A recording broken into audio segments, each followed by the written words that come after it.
of economic opportunity by ending the regulatory onslaught from Washington. For too long, administrative agencies have added new regulatory requirements in excess of their authority or kept lawful regulations in place long after their shelf life had expired. This only creates headwinds and slows down our country's innovators, entrepreneurs, and small businesses. The FCC is committed to ending all of the rules and regulations that are no longer necessary, and we welcome the public's participation and feedback throughout this process. The American people expect and deserve a government that will efficiently deliver great results. We are committed to doing exactly that at the FCC, Chairman Carr added. The Communications Act directs the FCC to regularly review its rules to identify and eliminate those that are unnecessary in light of current circumstances, recognizing that in addition to imposing unnecessary burdens, unnecessary rules may stand in the way of deployment, expansion, competition, and technological innovation in communications that the Commission is directed to advance. Government-wide administrative law requires review of rules to ensure that unnecessary or affirmatively detrimental rules are not retained. We encourage commenters to consider certain policy factors, as described below, and consistent with standards and objectives set forth in recent presidential orders, as well as statutory and regulatory retrospective review standards.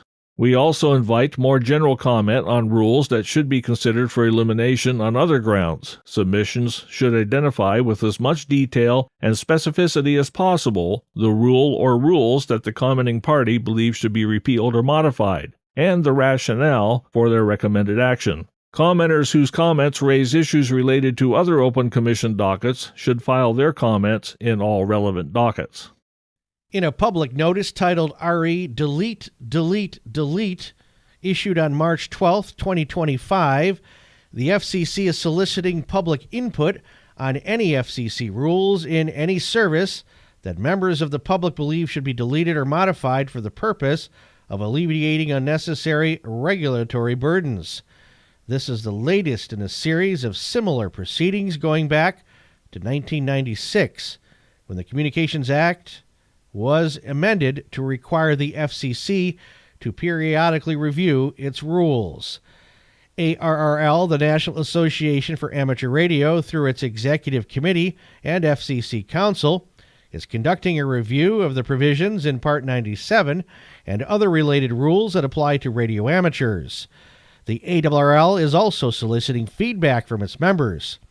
Rules identified as outmoded, obsolete, or that for the other reasons should be repealed or modified will be included in the ARRL's filing to be submitted no later than the FCC deadline of April 11, 2025. All filings must reference docket number 25-133. The deadline for filing reply comments is April 28, 2025.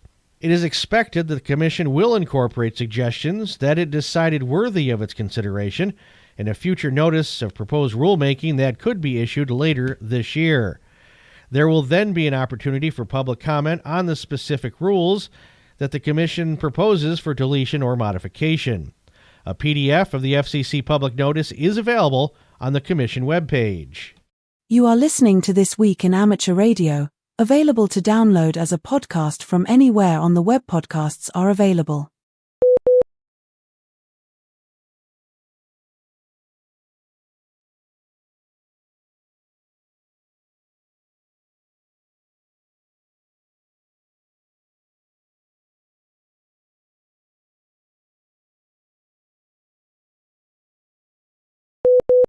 Radio World is reporting that Democrats have introduced legislation to prohibit the FCC from revoking broadcast licenses or taking action against companies based on viewpoints aired on their stations. The Broadcast Freedom and Independence Act states that the Commission is an independent agency and must not use its authority to execute politically motivated attacks. Democrats are worried that the Commission under Chairman Brendan Carr could target specific broadcasters based on the views they express.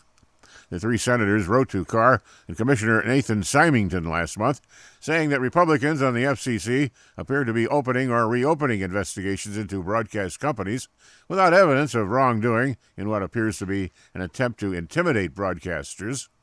The new bill would seem to have no realistic chance of passage, however, given that Republicans control both chambers of Congress and that the bill would have to be signed by President Trump to become law. It is, however, an effort by Democrats to amplify their concerns over the current direction of the FCC.